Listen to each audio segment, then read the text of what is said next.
So like gameplay changed. We were adding like you're gonna be more immersed because we're adding the curators more, I would say.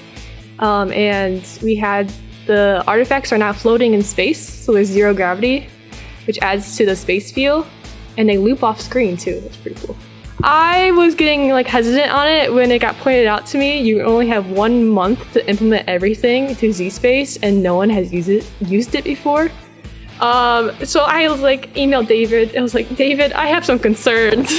And that day, it went very fast. He was like, oh yeah, we dropped it. We canceled our order, like their $3,000 order. And we're not using it anymore. And what do you prefer now?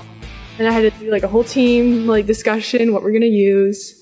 And it came down to, we're gonna use PC. Yeah, so you guys have just about a month left. What else do you guys need to do on the project? Like, what is still on the to-do list? From last meeting with David, we have to change our 3D model because it looked too much like something that wasn't good. So, so we're changing that into a rocket.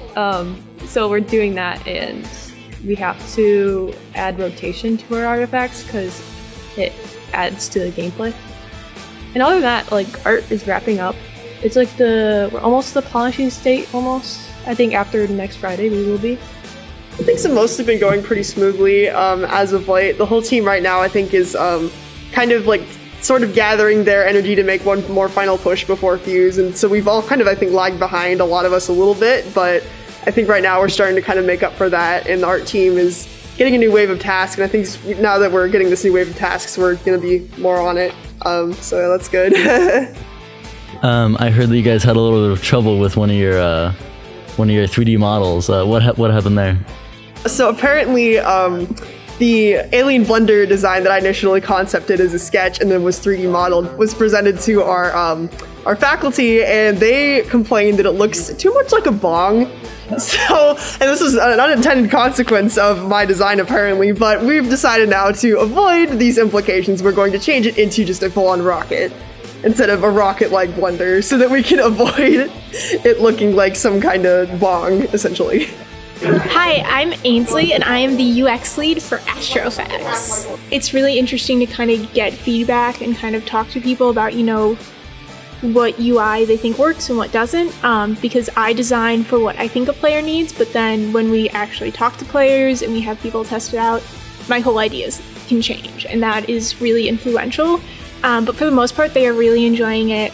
We recently had a style update to some of the UI, which was really cool, and it really helped to add to our theme.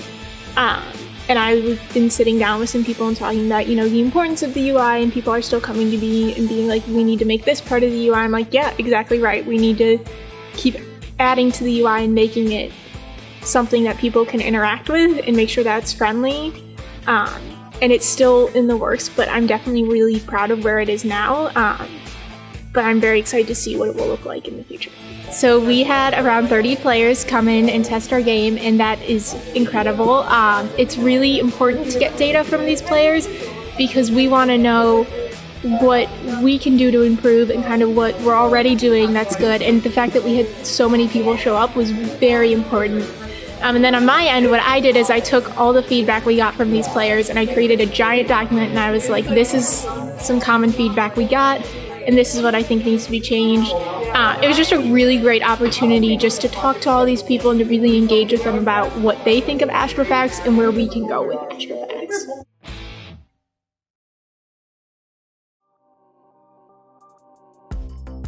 What were my expectations versus reality for usability testing? Well, at our last usability testing, before the one last Friday, we had 3 people, and one of them was a teacher. So when I heard that more people would be coming, I expected 5, 10, at the most, just because last time we had 3, so I was thinking if we can get more than 3 this time, that's great, it's gonna be cool. And then it was 10 minutes into usability testing, we had 2 people already on the headsets, and we had 4 people waiting, and then I was thinking, if that door opens one more time and another person walks in, I don't know what to do, and of course, someone did walk in. And so it was good because we were getting a lot of people in there, a lot of people that were ready to wait for 10 minutes to test what we were doing. I don't know if it was whether they wanted the extra credit for practicing really badly or not, but it was definitely stressful seeing that many people and thinking, oh my god, we just started with this tester, we only have 2 headsets, and there's 4 people waiting. Constellation Exploration wound up moving into the same room as us, and they kind of saved our butts there just because they could take some of the people that were waiting, sort of take them to test their own thing. So that was good. But we wound up having 20 testers on Friday, which is twice what I expected. It was stressful, again, but interesting to see that many people testing it and like a lot of different reactions from it, but still relatively positive for the most part. So it was a long day. I was definitely tired by the end of it, but it felt good. With literally 4 weeks left, how are you feeling about the project right now? Is everything going well? Everything on track? Are you ready? I think there was definitely a moment a few weeks ago where I was like, oh my god, we are not as on track as I thought we would be. And now I'm kind of sitting here and I'm like both anxious and not anxious at the same time. You know the Led Zeppelin song Comfortably Numb? That's what I'm feeling like right now. Like I'm very anxious, but I'm like now numb to that anxiety. Just because like I've been in that state for a while, but we're actually doing pretty well. Just because like programming's been on track, animations are finally being wrapped up, which probably wouldn't have happened with the tiny animating team we have if we didn't scale down drastically from what our original idea was. So I'm feeling pretty good, so long as there's no like absolute catastrophe, knock on wood, that occurs, which I'm really hoping doesn't, and I don't think will, but we're gonna hope that nothing bad happens. But I think we're pretty good to be done in 3 weeks, so. Right, so there's a couple character animations that I've been working on. Andrea and Evan have also been working on their animations, but they're doing multiple animations for one character. And what I'm doing is single character animations, but multiple characters. So I have a squirrel, a flying squirrel, a snail, and hopefully a frog. So what's with the rainbow squirrel here? Right, so I'm actually weight painting that, and that will not look like that in final, but that's basically which joints are controlling which part of the body. Yeah, so explain weight painting to me. Yeah, How does that work? so weight painting is basically deciding what joints or bones are Okay. like in the 3D rig where they're controlling part of, say, the body. Like you see the tail is pink, so the bones in the tail are controlling this pink area versus this like magenta area that's a bone, and this leg here, it's a different bone. It's like things like that, etc., etc. You can see where the spine is. Yeah, that's really cool. Yeah. So then basically all you have to do is make the bones move and then the body follows. Yeah. That makes sense. Yeah. What has to be done for the programming for Gold Master? Honestly, that's a bit of a hard question depending on how much we choose to put into the game. So that could be anywhere between just finishing the animations or getting them into Unity, finishing things like polishing the frame rate, things that make sure that people can play the game without vomiting, things like that. All the way to any stretch goals that the animation team wants to put in. If they want to put in a new type of mystical animal and we have time, why not? Were there any problems in the programming that were exploited by so many people? You had like 20 people testing. Were there any problems that were exploited by that? Yeah, so about 20 people came through. There are a few. There was, of all the boundary breaks, all the boundaries, there was only one boundary break. So that's good. So that we can fix that up real quick. The only thing was more so like kind of hiccups in what should be happening, like the boat not moving quite right, or people not really being able to find something. So that's less about programming and more about just kind of moving things around.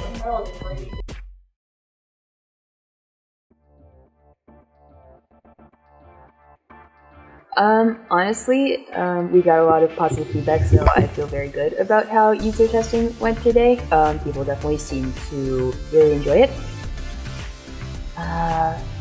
I will say, like, I was not aware of some of the bugs that popped up until user testing started, but that's on me because I should have checked before making the build, but also we were kind of up late getting a lot of this done the night before, so there was only so much time to check things, and sleep is important.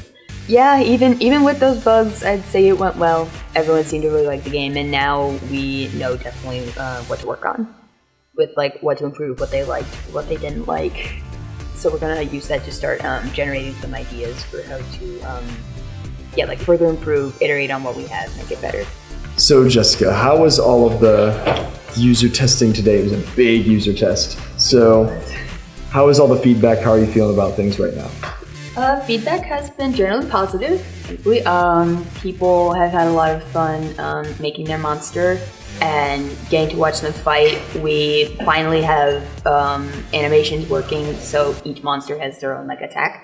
Mm-hmm. We have plans for the monsters to have 4 different types of attacks each, just so that there's some variety in what visual attacks or attacks you can make them do.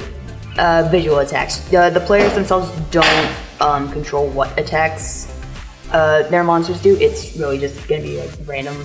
But the attacks are based on whatever arms they gave their monster. So if they gave them octopus arms, they'll hit the opponent with a fish. Or if you gave them the wizard arms, they'll cast spells or hit you with the wand. Got it. So yeah, things like that. Yeah, so you haven't been on the show before, have you? Yeah. Nah. No. So what is your role in the team? I do some programming, but I mostly do the sound design for the game, the music, the sound effects, all that kind of stuff. So how is the music going for this? How's it fitting into everything? Do you have different music themes for different battles, or is it all the same theme that goes into it? Well, if I think we don't necessarily have overarching themes between the scenes, but we do have a general rock kind of wrestling cliche feel. So not cliche. Let's say we're putting our own spin onto it, just as you do with any music. Sorry, you were saying? You're having a lot of guitars and stuff in there. Yeah, always. And are you producing that music yourself then? Producing? You mean recording? Recording it all yourself, yeah. For right now, no. It's mostly just MIDI. You're still writing and creating it. Yes, yeah, through output. I guess I don't know too many people that play guitar, but if I did, that'd probably be a different story. Considering that our project is mainly for a single experience, the players can play it multiple times, but we're designing it around just this is going to be the one place that they're going to be able to experience this project. So we don't really need to care a lot about we need to emphasize that it's more about randomized stuff, even though they are still going to be able to kind of influence certain factors, with the stats increase. Most of the stuff is still primarily AI controlled. So I also saw, I went down and looked, you have these bars now that are on the sides that show a growing meter of how powerful your character is becoming. Are those different bars affected by what different buttons you press in what order? Yes. So having that clearly communicated is something that we need to figure out. Yeah, all the different buttons raise the different bars, which of course, if filled up, they increase different stats. If I remember correctly, we have bars for strength, speed, and endurance. And it has a kind of a color code theme kind of going on right now. So there's icons at the bottom. But then again, there's 6 red buttons. So communicating what button does what is something that we're trying to figure out. I would say it's not completely fixed because we're still working out bugs with the stats bars. But the stats bars themselves, they can now, and correct me if I'm wrong, power up, level up, if that's the terminology, or kind of use to make their characters more powerful. Yeah. And have a more interactive experience. Yeah, they can increase the individual stats and make those stronger. Yeah, it's strength, speed, and something else. Endurance. Endurance, yes.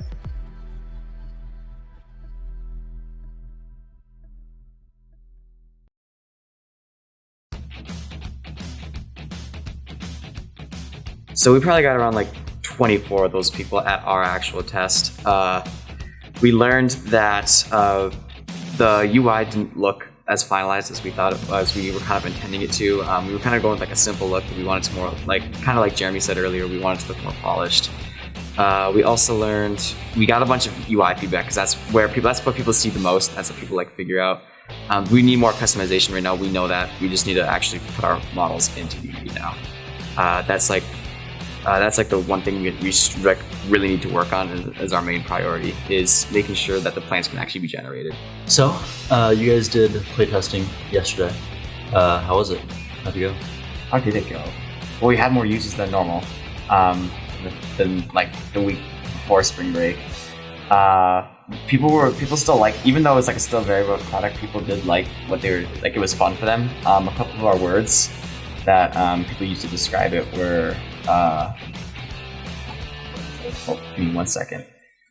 Weird, interesting, funky, creative, lively. We even had educational. One of our more significant responses was plant go brrr. So that was some of the responses we actually got. We already kind of knew what we had to work on before that, but it did also help us realize, oh, hey, we need to fix some of our UI and polish it up a little bit. So that's what we're currently working on over there as well. Hi there, my name is Jeremy Gluck. I'm the UI lead for Thea. Currently, we've just been developing UI and banners for our team to implement in our project. We're making great progress so far, and I'm excited to see what the final result is soon. Currently, we aren't having any struggles. We're just iterating and working on our past designs to make a better result. So, you guys work on the UI. How is the development going? I heard you guys got a little bit of feedback from playtesting. How are you guys changing it up? We're making it look more interesting right now, because people are making comments about how it's functional, but it's really simple. So we're trying to make it a little more interesting at this point. We're going and adding some new colors and some new gradients to our designs to make it look more professional, more fleshed out for our final presentation coming up soon. Oh, cool. We'll be excited for that. Yeah, so for the final presentation, when are you guys doing that? When is your final builds or whatever due? But yeah, probably I think in about a month or so. Okay. Yeah, I don't know the exact date on the top of my head, but we should be done in about a month. I'm Lorenzo Burgos. I'm working with the 3D models primarily. Mostly we try to we set a set goal of how many models we need done by each week, sort of. So now we're in the final goal is to get all of them done by the end of the next 2 weeks, which I think we can pull off. We've already gotten done with quite a few of them, and we have a lot of great 3D modelers on the team. So for the 3D models, how is it to work in an AR space instead of just regular 3D Unity? Well, it's kind of similar, because in the end the models that's up to the Unity team putting them into an AR environment. The models are basically the same as they would be in any other kind of environment. Okay, so cool. It's really fun to work with. What program are you using? Right now I'm using Autodesk Maya, but we're using all sorts of programs. Some people are using Blender. I think one person is using Unity itself. Next time on Fuse Plugged In. And now that we're heading towards the end, it's kind of coming back to the UX and the art people to get everything in. We have a lot we have to do in a short period of time, but kind of like I mentioned earlier, I'm fully convinced the art team will be able to pull it off. And now that we're at that everything else comes later, we've got room for stretch goals.